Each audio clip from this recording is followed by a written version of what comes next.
Hi friends, ഇന്ന് നമുക്ക് ഓവനില്ലാതെ എങ്ങനെയാണ് പൈനാപ്പിൾ കേക്ക് ബേക്കറിയിൽ നിന്ന് കിട്ടുന്ന അതേ രുചിയിൽ വീട്ടിൽ തയ്യാറാക്കാൻ നോക്കാം. അപ്പോൾ നേരെ വീഡിയോയിലേക്ക് പോവാം. അപ്പോൾ നമുക്ക് ആദ്യം തന്നെ ഡ്രൈ ഇൻഗ്രീഡിയൻസ് ഒന്ന് അരിച്ചെടുക്കാം. അപ്പോൾ അതിന് വേണ്ടി ഞാനിവിടെ ഒരു അരിപ്പയിലേക്ക് 1 കപ്പ് മൈദ ഇട്ട് കൊടുക്കുന്നുണ്ട്.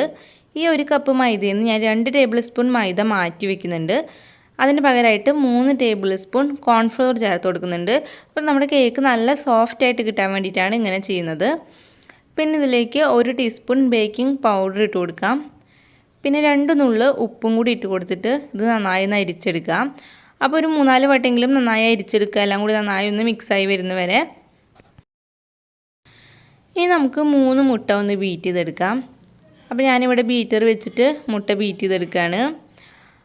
ഇതിലേക്ക് നമുക്ക് 1/2 ടീസ്പൂൺ പൈനാപ്പിൾ എസൻസും 1/2 ടീസ്പൂൺ വാനില എസൻസും ഒഴിച്ച് കൊടുത്തിട്ട് ഈ മുട്ട നന്നായി ഒന്ന് ബീറ്റ് ചെയ്തെടുക്കാം.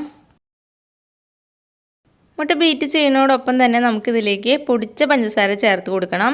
അപ്പോൾ ഞാനിവിടെ 1/4 കപ്പ് പൊടിക്കാത്ത പഞ്ചസാര മിക്സറിൽ ചാലിട്ട് നന്നായി പൊടിച്ചെടുത്തിട്ടുള്ളതാണ്. ഇതിലേക്ക് കുറേശ്ശെ ചേർത്ത് കൊടുത്തിട്ട് നന്നായി ഒന്ന് ബീറ്റ് ചെയ്തെടുക്കാം. അപ്പോൾ ഇതേപോലെ ഇതാ നല്ല ഫ്ലഫി ആയിട്ട് വരുന്ന വരെ നമുക്ക് മുട്ട ബീറ്റ് ചെയ്തെടുക്കണം. അപ്പോഴാണ് നമ്മുടെ കേക്ക് നല്ല സോഫ്റ്റ് ആയിട്ട് കിട്ടുള്ളൂ. ഇതിലേക്ക് നമുക്ക് 1/4 കപ്പ് റൂം ടെമ്പറേച്ചറിലുള്ള പാൽ ഒഴിച്ചു കൊടുക്കാം. അതേപോലെ തന്നെ 1/4 കപ്പ് സൺഫ്ലവർ ഓയിലും കൂടി ഒഴിച്ച് കൊടുത്തിട്ട് ബീറ്റർ ഫസ്റ്റ് സ്പീഡിലിട്ട് ഒന്ന് കറക്കിയെടുക്കുക. എല്ലാം കൂടി ഒന്ന് മിക്സായി കിട്ടാൻ വേണ്ടി മാത്രം, ഒരുപാട് നേരം ഇട്ട് ബീറ്റ് ചെയ്യരുത്. ഇനി ഇതിലേക്ക് നമുക്ക് നേരത്തെ മാറ്റി വെച്ചിട്ടുള്ള മൈദയും കോൺഫ്ലോറും ബേക്കിംഗ് പൗഡറും ഉപ്പും കൂടിയിട്ടുള്ളത് ഇതിലേക്ക് കുറേശ്ശെ ഇട്ട് കൊടുത്തിട്ട് ഇളക്കി കൊടുക്കാം. അപ്പോൾ മെല്ലെ ഇളക്കി കൊടുക്കാനായിട്ട് പാടുള്ളൂ. ഒരുപാട് സ്പീഡിൽ ഇളക്കി കൊടുത്തു കഴിഞ്ഞാൽ നമ്മൾ പതിപ്പിച്ച് വെച്ചിട്ടുള്ള മുട്ടയൊക്കെ താന്നു പോവും. അപ്പോൾ മെല്ലെ ഒന്ന് കുറേശ്ശെ ഇട്ട് കൊടുത്തിട്ട് ഒന്ന് ഇളക്കി കൊടുക്കാം. ഇപ്പോൾ ഞാനിവിടെ എല്ലാ മൈദയും ഇട്ട് ഇളക്കി കൊടുത്തിട്ടുണ്ട്. ഇനി ഞാനൊന്ന് എല്ലാം കൂടി മിക്സായി കിട്ടാൻ വേണ്ടി മാത്രം ഒരു 4-5 സെക്കൻഡ് ഫസ്റ്റ് സ്പീഡിലിട്ടിട്ട് ബീറ്റർ കൊണ്ടൊന്ന് ബീറ്റ് ചെയ്ത് കൊടുക്കുന്നുണ്ട്. ഇപ്പോൾ ഇവിടെ കേക്കിനുള്ള ബാറ്റർ റെഡി ആയിട്ടുണ്ട്. ഇനി ഇത് കേക്ക് ടിന്നിലേക്ക് മാറ്റാം. അപ്പോൾ ഞാനിവിടെ കേക്ക് ടിന്നിൻ്റെ നടുക്കിലും സൈഡിലൊക്കെ ആയിട്ട് ഓയിൽ തേച്ചിട്ട് ബട്ടർ പേപ്പർ വെച്ച് കൊടുത്തിട്ടുണ്ട്. അതിലേക്ക് ബാറ്റർ ഒഴിച്ച് കൊടുക്കുകയാണ്. അതിനുശേഷം നമുക്ക് ഈ ടിന്ന് നന്നായി ഒന്ന് ടാപ്പ് ചെയ്ത് കൊടുക്കാം, എന്തെങ്കിലും ബബിൾസ് ഒക്കെ ഉണ്ടെങ്കിൽ പോകാനായിട്ട്. അതിനുശേഷം ഞാൻ ഇതേപോലത്തെ ഒരു പാത്രത്തിലാണ് കേക്ക് ബേക്ക് ചെയ്തെടുക്കുന്നത്. അപ്പോൾ നമ്മൾ കേക്ക് ഉണ്ടാക്കാൻ തുടങ്ങുമ്പോൾ ഫസ്റ്റ് തന്നെ ഈ പാത്രം നമ്മൾ ലോ ഫ്ലെയിമിലിട്ടിട്ട് നന്നായി അടച്ചു വെച്ചിട്ട് പ്രീഹീറ്റ് ചെയ്യാനായിട്ട് വെക്കണം. അപ്പോൾ നമ്മൾ ഈ പാത്രത്തിൻ്റെ മൂടിക്ക് ഈ ഒരു ഹോൾ ഉണ്ടാവും. അത് നമ്മൾ മൈദമാവോ അല്ലെങ്കിൽ ഗോതമ്പ് മാവോ വെച്ചിട്ടൊന്ന് അടച്ചു കൊടുക്കണം. അപ്പോൾ നമ്മൾ കേക്കിൻ്റെ ബാറ്ററൊക്കെ ഉണ്ടാക്കി വരുമ്പോഴേക്കും ഇത് നന്നായി ചൂടായിട്ടുണ്ടാവും. ഇതിലേക്ക് നമുക്ക് കേക്ക് ടിന്നെ ഇറക്കി വയ്ക്കാം. അതിനുശേഷം നന്നായി അടച്ചു വെച്ചിട്ട് ഒരു 45 മിനിറ്റ് സമയമെടുക്കും കേക്കൊന്ന് ബേക്ക് ചെയ്ത് വരാനായിട്ട്. ഇപ്പോൾ ഇവിടെ കേക്ക് കറക്റ്റായിട്ട് ബേക്കായി വന്നിട്ടുണ്ട്, നന്നായി പൊന്തി വന്നിട്ടുണ്ട്. നമുക്കിനി ഇതിൽ നിന്ന് എടുക്കാം. അതിനുശേഷം നന്നായി ചൂടാറിയതിന് ശേഷം മാത്രം ഈ പാത്രത്തിൽ നിന്ന് എടുത്താൽ മതിയാവും.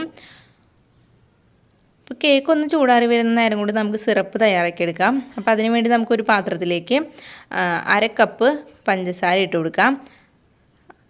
പിന്നെ ഇതിലേക്ക് ഞാൻ 1/2 കപ്പ് പൈനാപ്പിൾ കേക്ക് ആയതുകൊണ്ട് ചെറിയ പീസാക്കിയിട്ടുള്ള പൈനാപ്പിളും കൂടി ഇട്ട് കൊടുക്കുന്നുണ്ട്, നല്ലൊരു ഫ്ലേവർ കിട്ടാൻ വേണ്ടിയിട്ട്. പിന്നെ ഇതിലേക്ക് 1 കപ്പ് വെള്ളം കൂടി ഒഴിച്ചിട്ട് നന്നായി ഒന്ന് തിളപ്പിച്ചെടുക്കാം. അപ്പോൾ നന്നായി തിളച്ച് തുടങ്ങി കഴിഞ്ഞാൽ പിന്നെ ഒരു മിനിറ്റും കൂടി നന്നായി ഒന്ന് തിളപ്പിക്കുക. അതിനുശേഷം ഫ്ലെയിം ഓഫ് ചെയ്തിട്ട് ഇത് ചൂടാറാനായിട്ട് വെക്കാം. ഇനി നമുക്ക് വിപ്പിംഗ് ക്രീം ഒന്ന് ബീറ്റ് ചെയ്തെടുക്കാം. അപ്പോൾ ഞാനിവിടെ 1/4 കപ്പ് വിപ്പിംഗ് ക്രീം എടുത്തിട്ടുണ്ട്. അത് നമുക്ക് നന്നായിട്ടൊന്ന് ബീറ്റ് ചെയ്തെടുക്കാം. ഇപ്പോൾ ഇവിടെ വിപ്പിംഗ് ക്രീം ബീറ്റ് ചെയ്തെടുത്തിട്ടുണ്ട്. ഇനി ഇത് നമുക്ക് ഫ്രിഡ്ജിലേക്ക് മാറ്റാം. നമ്മുടെ കേക്കൊക്കെ ചൂടാറി വരുന്ന സമയം കൊണ്ട് ഇത് നന്നായി ഒന്ന് തണുത്തിട്ട് സെറ്റായി കിട്ടും. ഇനി നമുക്ക് ചോക്ലേറ്റ് ഗണേഷ് ഉണ്ടാക്കണം. അപ്പോൾ അതിന് വേണ്ടിയിട്ട് ഞാനിവിടെ 1/2 കപ്പ് ചോക്ലേറ്റ് എടുത്തിട്ടുണ്ട്, വൈറ്റ് ചോക്ലേറ്റ്. ഇതിലേക്ക് നമുക്ക് 1/4 കപ്പ് നല്ല ചൂടായിട്ടുള്ള വിപ്പിംഗ് ക്രീം ഒഴിച്ചു കൊടുക്കാം. അതിനുശേഷം നന്നായി ഒന്ന് ഇളക്കി കൊടുക്കുക. അപ്പോൾ പെട്ടെന്ന് തന്നെ ചോക്ലേറ്റൊക്കെ മെൽറ്റായിട്ട് വരും. ഇതിലേക്ക് നമുക്കൊരു 3-4 ഡ്രോപ്സ് യെല്ലോ ഫുഡ് കളറും കൂടി ചേർത്ത് കൊടുക്കാം. അപ്പോൾ നല്ലൊരു യെല്ലോ കളറും കിട്ടും. ഇപ്പോൾ ഇവിടെ കേക്ക് നന്നായിട്ട് ചൂടാറി വന്നിട്ടുണ്ട്. സൈഡിലത്തെയും പിന്നിലുള്ളൊക്കെയുള്ള ബട്ടർ പേപ്പറൊക്കെ എടുത്ത് മാറ്റാം. നല്ല സോഫ്റ്റ് ആയിട്ടുള്ള കേക്കാണ്. ഇത് നമുക്ക് 3 ലെയറായിട്ടൊന്ന് കട്ട് ചെയ്ത് വെക്കാം.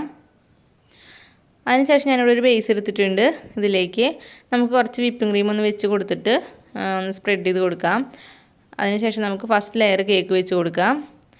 ഇതിൻ്റെ മേലെ നമ്മൾ നേരത്തെ തയ്യാറാക്കി വെച്ചിട്ടുള്ള പൈനാപ്പിളിൻ്റെ സിറപ്പ് ഒഴിച്ചു കൊടുക്കാം. പൈനാപ്പിളിൻ്റെ പീസല്ല, സിറപ്പാണ് നമ്മൾ ഇതിലേക്ക് ഒഴിച്ചു കൊടുക്കേണ്ടത്.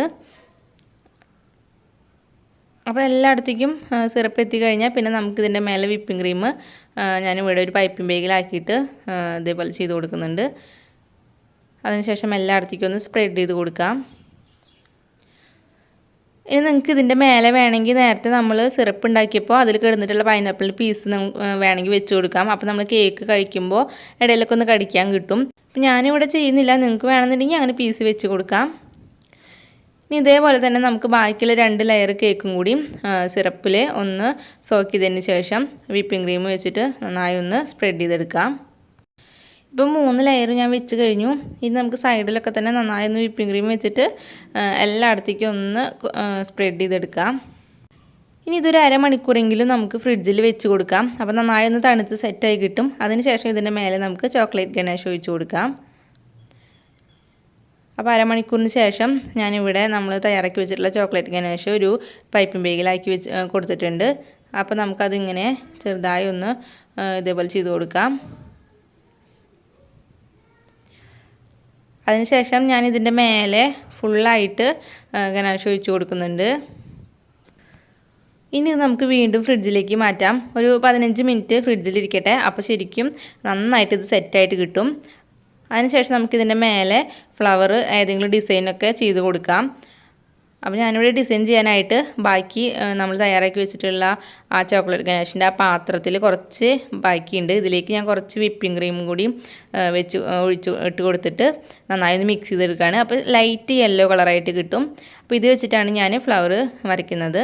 അപ്പോൾ 15 മിനിറ്റ് ഫ്രിഡ്ജിൽ വെച്ച ശേഷം ഗനാഷൊക്കെ നന്നായി സെറ്റായിട്ട് തന്നെ കേക്കും ഇരിക്കുന്നുണ്ട്. ഇനി നമുക്ക് ഇഷ്ടമുള്ള ഡിസൈനിൽ ഇതൊന്ന് സെറ്റ് ചെയ്തെടുക്കാം. ഇനി ഞാൻ കേക്കിൻ്റെ അടിഭാഗത്തായിട്ടും ചെറിയൊരു ഡിസൈൻ ചെയ്ത് കൊടുക്കുന്നുണ്ട്. അപ്പോൾ നല്ലൊരു ഭംഗിയാണ് കാണാനായിട്ട്. അപ്പോൾ വിപ്പിംഗ് ക്രീം കുറച്ച് കൂടുതലുള്ളത് കൊണ്ട് ഞാൻ 2 ലെയറായിട്ട് ചെയ്ത് കൊടുക്കുന്നുണ്ട്. അപ്പോൾ ഇനി ഇത് കുറഞ്ഞത് ഒരു 3 മണിക്കൂറെങ്കിലും ഫ്രിഡ്ജിൽ വെക്കുക. അതിന് ശേഷം കഴിക്കുമ്പോഴാണ് നല്ല ടേസ്റ്റ് ഉണ്ടാവുക. അല്ലാന്നുണ്ടെങ്കിൽ നമ്മൾ ഇന്നുണ്ടാക്കിയിട്ട് പിറ്റേ ദിവസം കഴിക്കുമ്പോഴേക്കും നല്ല ടേസ്റ്റ് ആയിട്ടുണ്ടാവും കേക്ക്. അപ്പോൾ ഓവനില്ലാതെ നമുക്ക് ബേക്കറിയിൽ നിന്ന് കിട്ടുന്ന അതേ രുചിയിൽ പൈനാപ്പിൾ കേക്ക് ഉണ്ടാക്കാൻ വളരെ എളുപ്പമാണ്. അപ്പോൾ നിങ്ങൾ ഇതുപോലെ ഒന്ന് ട്രൈ ചെയ്ത് നോക്കിയിട്ട് നിങ്ങളുടെ അഭിപ്രായങ്ങൾ തന്നെ കമൻസ് ആയിട്ട് അറിയിക്കുക. പിന്നെ ഈ വീഡിയോ ഇഷ്ടപ്പെട്ടാൽ ലൈക്ക് ചെയ്യാനും ഷെയർ ചെയ്യാനും മറക്കരുത്. പിന്നെ ഈ ചാനൽ പുതിയതായിട്ടാണ് നിങ്ങൾ കാണുന്നതെങ്കിൽ പ്ലീസ് ചാനൽ ഒന്ന് സബ്സ്ക്രൈബ് ചെയ്യണേ. അപ്പോൾ ഇനി വേറൊരു വീഡിയോ ആയിട്ട് കാണാം. അതുവരേക്കും എല്ലാവർക്കും ബൈ.